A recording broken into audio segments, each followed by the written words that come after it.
संवाद के इस विशेष कार्यक्रम में एक बार फिर से आपका स्वागत, आपका अभिनंदन। आप सभी इस बात को जानते हैं कि संवाद का एक कार्यक्रम आपके लिए इसीलिए प्रस्तुत किया जाता है कि इसके जरिए राजस्थान के जो मूर्धन्य कलाकार हैं उनसे आपको रूबरू कराया जा सके। राजस्थान कलाओं से समृद्ध प्रदेश है। अब तक आपने संगीत, नृत्य, नाट्य, चित्रकलाओं से जुड़े बहुत से कलाकारों से इस कार्यक्रम के जरिए संवाद किया है। आज जिस खास शख्सियत से आपकी मुलाकात हम कराने जा रहे हैं वह देश विदेश में बहुत अधिक लोकप्रिय है। और ख़ास बात इस कलाकार की यह भी है कि इन्होंने राजस्थान में मूर्ति कला को उस समय में आधुनिक दृष्टि दी जिस समय पारंपरिक कला परवान पर थी। जी हाँ, हम बात कर रहे हैं श्री राजेंद्र मिश्र जी की। राजेंद्र मिश्र जी उन मूर्तिकारों में हैं राजस्थान के जिन्होंने भारतीय मूर्ति कला में आधुनिक दृष्टि देने वालों में अपनी प्रमुख भूमिका निभाई है। भारतीय मूर्ति कला की हम बात करते हैं तो खास तौर से बात उभर कर सामने आती है कि सबसे पहले मूर्ति कला में राम किंकर बैज ने आधुनिक दृष्टि दी थी। संथाल परिवारों के जो चित्र मूर्तियों में जिस तरह से ढाले हैं राम किंकर बैज ने, और उसके बाद धनराज भगत, शंखो चौधरी, एक लंबी श्रृंखला मूर्तिकारों की रही है। लेकिन राजस्थान की बात करें आधुनिक दृष्टि कला की तो उसमें राजेंद्र मिश्र का नाम खास तौर से सामने आता है। पारंपरिक मूर्तिकार परिवारों से राजेंद्र मिश्र आते हैं, लेकिन बावजूद इसके उन्होंने निरंतर मूर्ति कला में आधुनिकता के नए आयाम स्थापित किए। राजेंद्र मिश्र जी किसी परिचय के मोहताज नहीं है। आपको 74वां राष्ट्रीय ललित कला अकादमी पुरस्कार प्रदान किया गया। कालिदास सम्मान से आपको सम्मानित किया गया। बहुत सारे पुरस्कार निरंतर आपको मिलते रहे हैं और national gallery of modern art के अलावा देश विदेश में आपकी मूर्तियां अभी भी प्रदर्शित है। मूर्ति नहीं, अमूर्त मूर्तियों का जो संसार राजेंद्र मिश्र जी ने सिरजा है उसकी खास बात यह है कि मार्बल में किस तरह से ओप लाई जाती है और कैसे एक मूर्ति देखने वाले से संवाद करती है।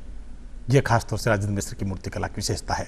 राजेंद्र जी, आपका संवाद के इस कार्यक्रम में बहुत बहुत स्वागत और बहुत बहुत अभिनंदन है। ये बड़ा सुखद संयोग है कि आपसे आज संवाद में हम लोग बातचीत कर रहे हैं।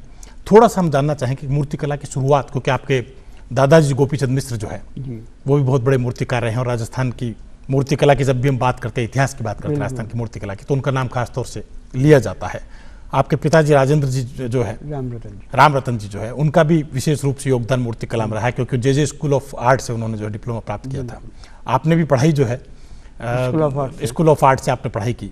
तो एक पढ़ा लिखा परिवार जो है मूर्ति कला, पारंपरिक मूर्ति कला में आता है और उसके बाद में वह मूर्तियां तो बनाता ही है जो आम आदमी पसंद करता है, लेकिन वह मूर्तियां भी जो कलात्मक दृष्टि से बड़ी महत्वपूर्ण होती है। कैसे शुरुआत हुई आपकी? क्या उम्र होगी उस समय आपकी? मेरी उस वक्त जब मैं आर्ट स्कूल में था तो मैं करीब 18-19 साल का था जी। तो उस वक्त मैं टीपी मित्रा जी के संरक्षण में काम कर रहा था, मैं सीख रहा था क्ले मॉडलिंग। तो आर्ट स्कूल के अंदर मोहन शर्मा जी थे जी और उपाध्याय जी भी थे। तो पेंटिंग जब मैं इनकी शर्मा जी की पेंटिंग देखता तो मुझे ऐसा अजीब सा लगता था कि ये पेंटिंग है क्या चीज़, कुछ मेरी समझ से परे थी वो सब चीज़ें। उपाध्याय जी की ब्लैक एंड वाइट पेंटिंग देखता था तो भी मैं समझ नहीं पा रहा। तो मैं इन लोगों के थोड़े नज़दीक आने लगा और नज़दीक आते आते उपाध्याय जी और मोहन शर्मा इनके टच में रहते मैंने उन चीज़ों को समझने का एक प्रयास किया कि ये है क्या चीज़। और वहाँ से मेरा थोड़ा अपना आप में थोड़ा सा चेंज मुझे ऐसा लगने लगा कि दुनिया ये लोग क्या कर रहे हैं, मैं कहाँ हूँ। मैं अपने आप को थोड़ा सा ऐसे महसूस करने लगा था उस टाइम पर। तो मुझे ऐसा लगा कि मेरे को भी कुछ बदलना चाहिए।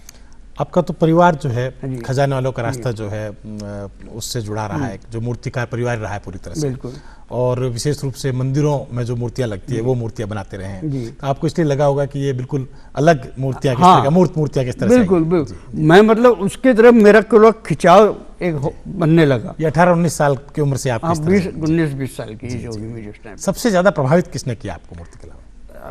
मैं असल में क्या था, मोहन शर्मा जी और उपाध्याय जी से कुछ विशेष रहा। और उसमें मेरे को उपाध्याय जी की एक खास चीज़ रही थी मेरे लिए कि उनकी ब्लैक एंड वाइट पेंटिंगें होती हाँ, वो एक दौर था उनका ब्लैक एंड व्हाइट पेंटिंग का जो है। तो मैं अपने आप में ये सोचता था कि ब्लैक एंड वाइट पेंटिंग है तो मार्बल में मुझे क्या करना चाहिए कि मेरा ब्लैक मार्बल अगर यूज़ करूं तो वो मुझे ब्लैक एंड वाइट दिखे।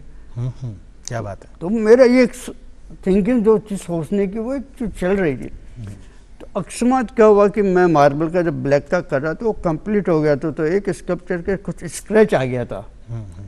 तो मुझे वो थोड़ा सा अपील किया कि ये स्क्रैच इस पे मार्बल पे आ गया, ये ब्लैक एंड वाइट का जैसा रूप आ सकता है। तो मैंने उस स्क्रैच को ध्यान में रखते हुए और फिर उसमें मार्बल में मैंने टेक्सचर्स का एक चेंज किया जी, कि मार्बल का काम कर रहे हैं, कहाँ फिनिशिंग है, कहाँ टेक्सचर्स के उसको आगे पीछे कुछ करना है, तो वो उसका प्रभाव मैंने उसमें लिया।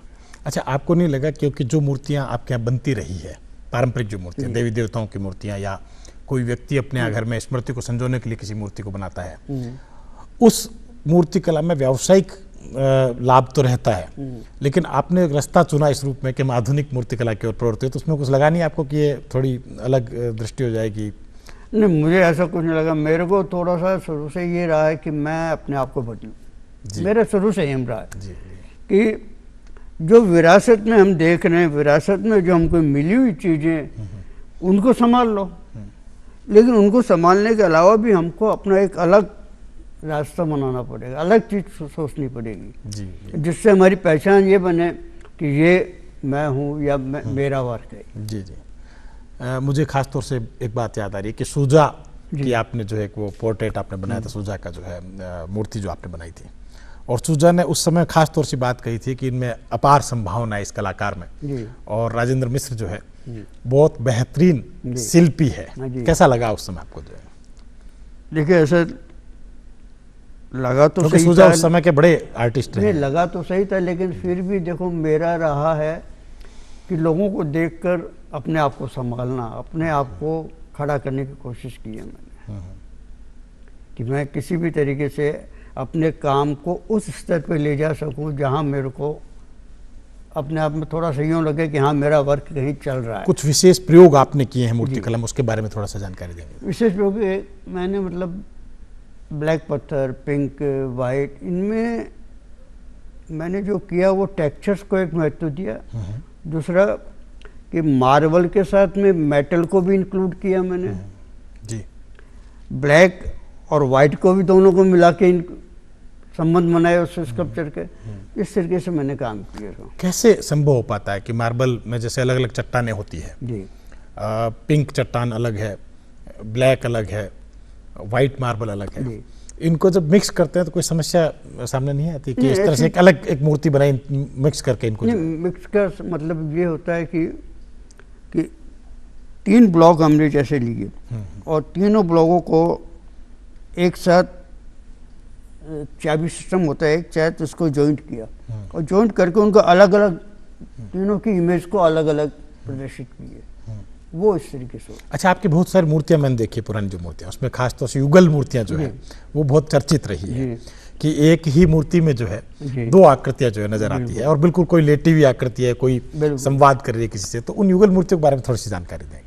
कैसा आइडिया है आपको किस तरह से कुछ सृजित करना चाहिए? युगल का तो क्या था कि मैं शुरू से ही आदमी और औरत के विषय में एक संबंध होता है जी जी, तो इन चीज़ों को लेके मैंने ज़्यादातर किया है कि आदमी और औरत का एक जीवन किस तरीके से होता है, वो सब जीवन से संबंधित सब चीज़ें उसमें इंक्लूड की है। कोई खास आपको जो मूर्ति याद आती है कि उसको बनाने के बाद में आपको लगा कि बहुत अच्छा? मेरे युगल का एक स्कल्पचर था, मतलब शुरुआत ही की थी मैंने जी, वो मेरा बॉम्बे में बिक गया था जी। तो उसके बाद में मेरे को लगा कि मैं जो सब्जेक्ट ये लेके चल रहा हूँ तो मैं इसको और थोड़ा आगे इसको लेके चलूँ, और वो चला मेरा। कलाओं में एक बात कही जाती है कि कला निरंतर अन्वेषण की प्रक्रिया है, और जब मूर्तिकार मूर्ति में कुछ कुरेद रहा होता है, छेदनी और हथौड़ी से जो है, तो कई बार बनाना कुछ चाहता है, बन कुछ और जाता है। आपके साथ कुछ ऐसा हुआ है? नहीं, ऐसा मेरे साथ नहीं हुआ। मेरा शुरू से लक्ष्य रहा है जी, कि मैं एक माइंड को अपने आप को सेट करके यूँ चलाऊँ कि मुझे करना क्या है,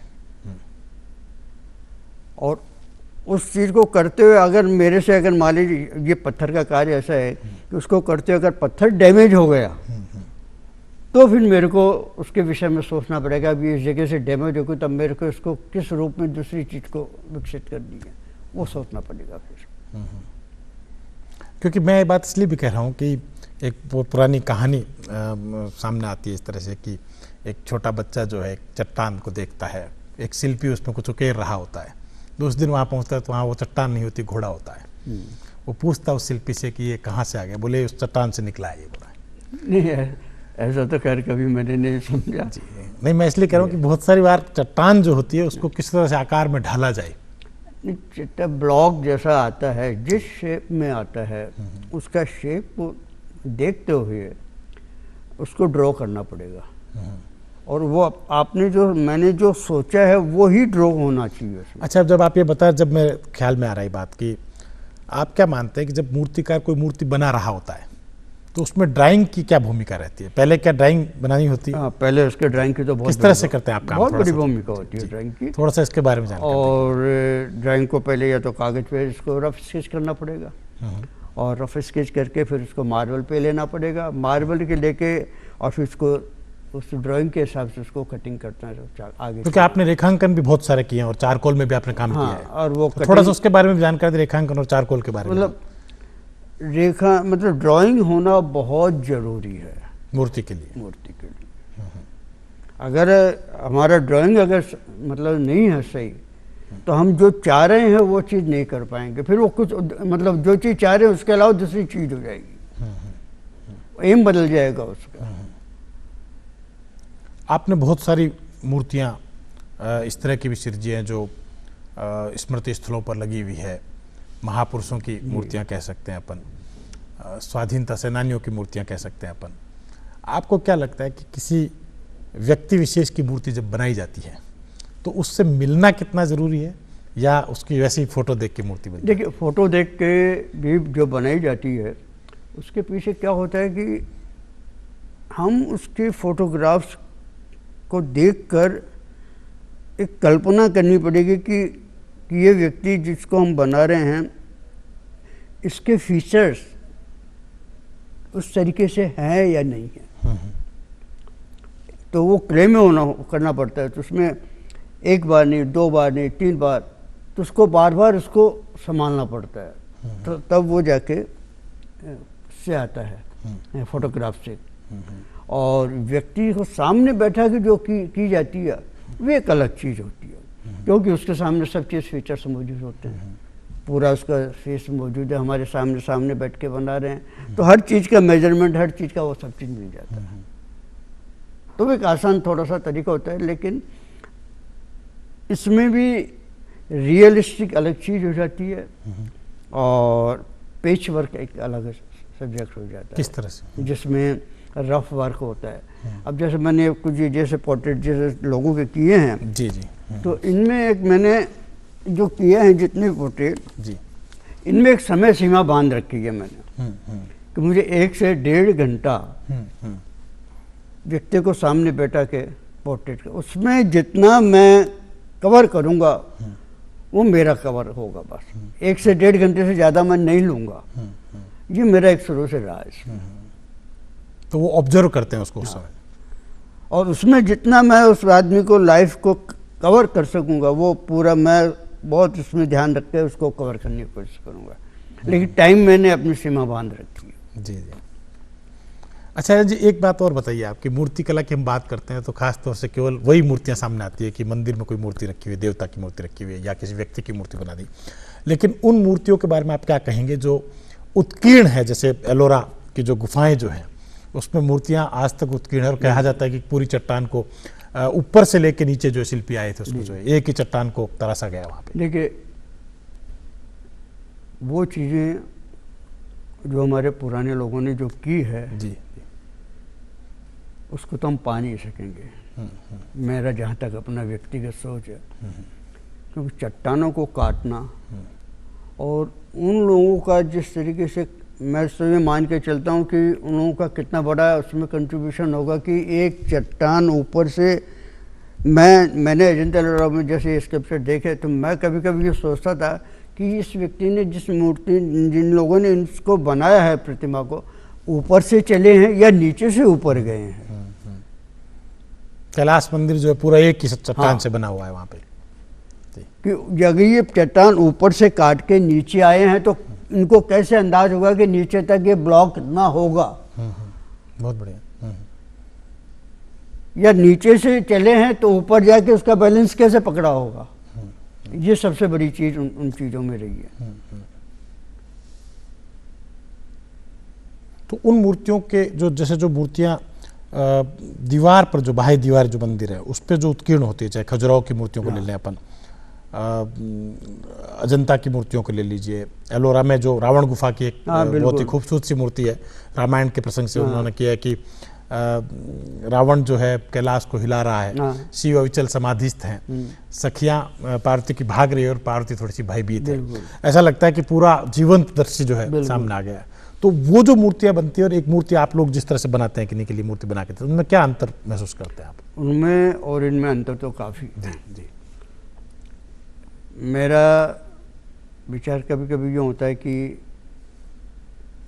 वो जो मूर्तियां थी उनमें कुछ देव भाव, कुछ विशेष मेरे को नजर। आजकल जहाँ तक मुझे खैर बोलना नहीं चाहिए लेकिन बोलना पड़ रहा है। जी। आज जो मूर्तियां हमारे यहाँ जो बन रही हैं, देव प्रतिमाएं हैं, इनमें कुछ कैलेंडर स्टाइल कह सकता हूँ मैं इसको, या जैसे आजकल फिल्मों में जैसे मेकअप करके एक नारी को जैसे बनाया, इस तरीके का कुछ हो गया। लेकिन जो देव भाव है जो उन चीज़ों में, उसमें और आज के काम में काफ़ी है। आप तो खुद बहुत अच्छे मूर्तिकार हैं, कैसे देवत्व भाव लाया जाए किसी मूर्ति में जो है? देखिए, देवत्व भाव को लाने के लिए हमको जो आज जो वर्क हो रहा है इससे हटना पड़ेगा। आपको कोई ऐसा स्मरण हो जिसमें और उसको हटने के लिए सबसे बड़ी चीज़ क्या है, आज जो में प्रतिमा लेने वाला भी जो है वो उस चीज़ को नहीं देख के और वो उसके मेकअप को ज़्यादा, अलंकार आकर्षण को ज़्यादा देखता है, उसको ज़्यादा महत्व दे रहा है। जबकि वहाँ उन मूर्तियों को देखते हो तो उतना वो नहीं है उन लोगों में। आपको कोई स्मृति में ऐसी कोई मूर्ति आपने बनाई है जो कहीं स्थापित हुई है बाद में, अभी भी लगता है कि देवत्व भाव उसमें जीवित है? नहीं, तो उस तरीके का तो क्या है कि कम ही चांस मिला है उस तरीके का। जी। कम चांस मिला उसका। लेकिन जो चल रहा था उसी हिसाब से सब लोग हम लोग करते रहे। आपने बेंद्रे की मूर्ति भी बनाई है, लता मंगेशकर की मूर्ति भी आपने बनाई जो है, क्या अनुभव, किस रूप में अनुभव रहा आपका जो है? देखिए, मैं बेंद्रे साहब का जब पोर्ट्रेट किया था तो मेरी एग्जीबिशन देखने आए थे, मैंने उनका टाइम लिया तो फिर उन्होंने मेरे को घर पे बुला लिया था। और वैसे अगर देखा जाए तो मेरे पिताजी के गुरु थे वो, क्योंकि मेरे फादर जो थे पहले बड़ौदा से किए, बड़ौदा से फिर वो बॉम्बे चले गए। जी। तो वो जानते भी थे उनको, तो उस तरीके से उन्होंने बुला के किया। तो मैंने उनको कहा कि साहब मैं आपका पोर्ट्रेट करूँगा। बोला ठीक है। तो एग्जीबिशन के टाइम के अंदर ही मैं उनके पास 1 घंटे के लिए चला जाता था। तो वहाँ मैंने किया तो उन्होंने एक बहुत बड़ी मेरे को एक ऐसी बात कही जिसको मैं आज भी मनन करता हूँ। मेरी ये हाथ में अंगूठी है जी। मैं जब काम कर रहा था तो ये अंगूठी मेरे हाथ में जैसे थी, तो मैं जब काम कर रहा था उन्होंने मुझे काम करते हुए रोका। बोला ये क्या है? ये अंगूठी पहन। बोला ये तुमको डिस्टर्ब कर रही है, इसको निकाल दो। और रियल में वो डिस्टर्ब करती थी क्योंकि मिट्टी मेरे यहाँ लगती थी और मैं बार बार उस अंगूठी को यूँ करता था, फिर काम करने लग जाता था। तो उसके बाद में मैंने ये काम करते वक्त इस चीज़ों को पहनना बंद किया। वो एक मेरे को अच्छी सीख मिली वहाँ से। जी। लता की मूर्ति आपने बंदी, लता मंगेशकर, उसके पीछे क्या धारणा रही? लता का यहाँ प्रोग्राम था जयपुर के अंदर, तो मैंने उनसे अपॉइंटमेंट लिया कि मैंने कहा कि मैं इस तरीके से आपका। कब की बात है? जयपुर में प्रोग्राम हुआ था लता जी का। जी। करीब इसमें सन होगा मेरे ख्याल से 87 में। 87 जी। उस वक्त में मैंने किया था। और ऐसे गावस्कर के अगर भी एक मैच था जयपुर में। जी। उसके पीछे भी एक बहुत बड़ा रीजन है। गावस्कर से मेरा अपॉइंटमेंट हो गया था। आप क्रिकेट पसंद करते हैं? हाँ। जी। तो मेरा था कि मैं गावस्कर को एक रोज बुलाऊंगा। तो मैंने गावस्कर से टाइम ले लिया था, तो उन्होंने कहा ठीक है मैं स्टूडियो आऊँगा। जैसे ही मैच होने के बाद में अकस्मात देखे कि गावस्कर 0 पे आउट हुए थे। ओहो। वो 0 पे आउट हुए और वहाँ से बैटिंग वगैरह अपना छोड़ के और सीधे मेरे स्टूडियो आ गए। ओहो। और बाहर एकदम काफ़ी भीड़ हो गई थी, तो मैंने गेट वगैरह बंद कर दिए थे, भाई अंदर डिस्टर्ब होंगे काम के लिए। तो काफ़ी भीड़ होने के बाद में फिर उनका पोर्ट्रेट वगैरह किया। जब वो जाने लगे तो पुलिस का कोई इंतजाम नहीं था, तो मैंने उनसे कहा कि सर पुलिस वगैरह को मैंने आपको तो मैं बुलवा दूँ, क्योंकि जाने गाड़ी को जाने में दिक्कत आ रही थी। तो बोला नहीं, बोला मेरा राजधानी का काम है, मुझे मालूम है पब्लिक कैसे जाएगी।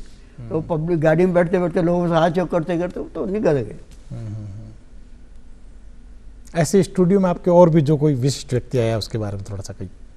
स्टूडियो में जैसे ये सूजा है, ये स्टूडियो में गावस्कर है, लता है, और कुछ आर्टिस्टों ने भी अपने स्टूडियो में विजिट किया है। अच्छा एक बात बताइए राजन जी कि आप इतनी मूर्तियों का आपने संसार सिरजा है, आपने मूर्त भी और अमूर्त दोनों में निरंतर काम किया है, बल्कि अमूर्त पे बहुत बेहतरीन काम आपका सामने आया है, अनायास यूँ कह सकते हैं, क्योंकि कलाकार जब कर रहा होता है तो उसे पता भी नहीं होता है। अक्सर एक समस्या आती है कि कोई पत्थर जो होता है, पाषाण जो होता है, उसमें सलवटे लाना या उसमें कोई लोच लाना जो है ना बड़ा मुश्किल काम होता है। कैसे संभव करते हैं मूर्तियों, क्योंकि आपकी मूर्तियों में खास तौर से लचीलापन जो है आकृष्ट करता है वहाँ पे। वो सब चीज़ें सब ध्यान में रखना पड़ता है, क्या कि हमारी लाइफ से ही सब चीज़ें जुड़ी हुई है।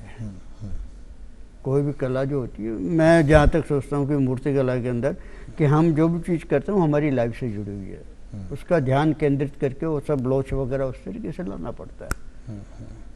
बॉडी से संबंधित सब चीज़ें होती है। और जहाँ तक अमूर्त का सवाल है तो उसमें भी लोच वगैरह का सब चीज़ चलता है कि कहाँ पर उसको दबाव देना है, कहाँ पर उसको ऊपर रखना है। तो वो सब चीज़ें लय बना के उसको लयात्मक जो है वो चीज़ बनानी करना पड़ता है। ऐसा कहा जाता है कि मूर्तियाँ सांगीतिक छंद की तरह होती है, क्या आप क्या कहते हैं? क्या जी? मूर्तियाँ सांगीतिक छंद की तरह, संगीत उसमें जो ध्वनित होता है मूर्तियों में जो है, संगीत का जहाँ तक आता है, मूर्ति का जब कार्य करते हैं तो उसमें भी ध्वनि तो है ही। किस तरह से ध्वनि है उसमें आवाज़ आती है ना ध्वनि के। पत्थर को जब काटते हैं तो पत्थर में भी एक ध्वनि पैदा होती है। संगीत का भी जो है ध्वनि से संबंधित है। कभी आप ये देखिए कि अगर संगीत चल रहा है और 4-5 आर्टिस्ट अगर काम कर रहे हैं तो एक लय से जब वो उसको कार्य करेंगे तो एक ध्वनि उस तरीके से उनका संबंध बन जाता है। जी जी। सरबरी राय चौधरी की मूर्ति कला को हम देखते हैं तो पाते हैं कि उन्होंने बहुत सारे संगीतकारों की मूर्तियाँ सर्जी थी। उस्ताद अलाउद्दीन खां साहब की जो है वो पूरी उन्होंने मूर्ति सर्जी थी। तो आपकी भी ऐसी कभी कोई मनसा रही है कि किसी पर्टिकुलर चीज़ को लेकर अपन मूर्तियों का संसार विचार तो कभी रहा है, किया उसको? हाँ, नहीं विचार किया। अब ये जैसे ये जो चीज़ मैं कर रहा हूँ वो यही समझिए कि आप कि उसी तरीके का ये सब्जेक्ट है मेरा, कि साहित्यकारों को लेना, कला समीक्षक को लेना, चित्रकार को लेना। कला समीक्षकों की मूर्तियाँ भी आपने बनाई है? हाँ, कला समीक्षक में जैसे केशव मलिक का मैंने लिया है जी, राइटर जो थे, समझे। तो अभी मैं और भी देख रहा हूँ कि किस किस को किधर लेना है, तो जैसे भी टाइम मिलता है तो उनको लेते हैं। कलाओं के अंतर संबंधों के बारे में आप क्या कहेंगे? कहते हैं कि चित्र मूर्ति से जुड़ा होता है, मूर्ति संगीत से जुड़ी होती है, संगीत जो है नृत्य से जुड़ा होता है।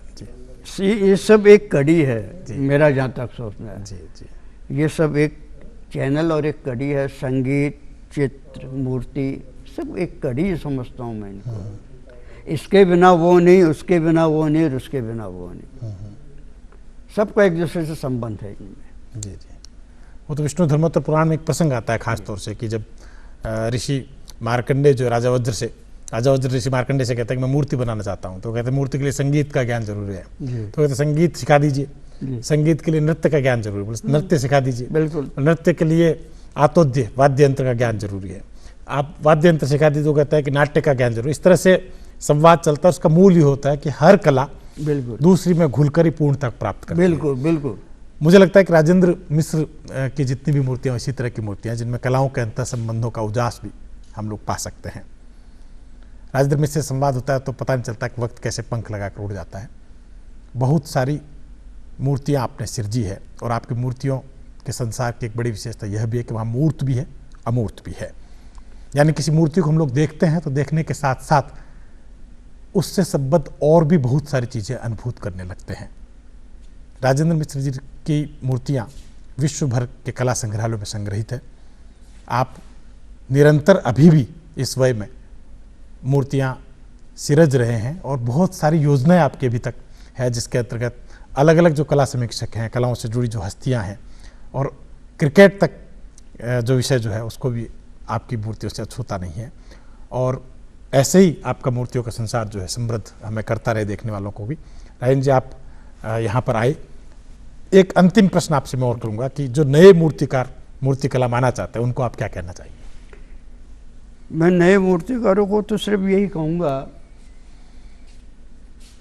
कि लोगों को देखे, समझे और खाली मूर्तिकला को ही नहीं, चित्रकला को भी देखे, समझे। इनको सबको देख के, समझ के और आगे आने की कोशिश करे, कुछ नया करने की कोशिश करे। जो परंपरा, जो विरासत में जो चीज़ें हमको मिली है वो तो है, इसके अलावा भी दुनिया में और कुछ है, वो हमको निर्माण करना पड़ेगा। मूर्तिकला के भविष्य को किस रूप में देखते हैं आप? मूर्तिकला का भविष्य वैसे अच्छा है और इसमें जो आदमी प्रयास अगर करता रहता है तो मैं समझता हूँ अच्छा ही है भविष्य। लेकिन इसमें प्रयास करना बहुत ज़रूरी है। उसके लिए आपको ये सोचना बहुत ज़रूरी है कि मुझे अपने कार्य के स्तर को ऊपर लाना है, तब ही वो चीज़ सक्सेस हो सकती है। बहुत महत्वपूर्ण बात राजेंद्र मिश्रा जी ने कही कि अगर मूर्तिकार को आगे बढ़ना है तो उसको ऑब्जर्व करना पड़ेगा। मूर्तिकार को अगर अपनी पहचान बनानी है तो इसके लिए चीज़ों को देखने के साथ साथ उनको निरंतर अनुभव करते हुए नया जो कुछ संसार में है उससे भी जुड़ना पड़ेगा। मूर्तिकला कहीं नहीं बल्कि तमाम कलाओं का सच यही है। राजेंद्र मिश्रा जी, आप हमारे स्टूडियो में आए आमंत्रण पर संवाद में, आपका बहुत बहुत आभार। ऐसे ही संवाद में निरंतर आपको महत्वपूर्ण शख्सियतों से आगे भी मुलाकात कराते रहेंगे। बहुत बहुत आभार, धन्यवाद।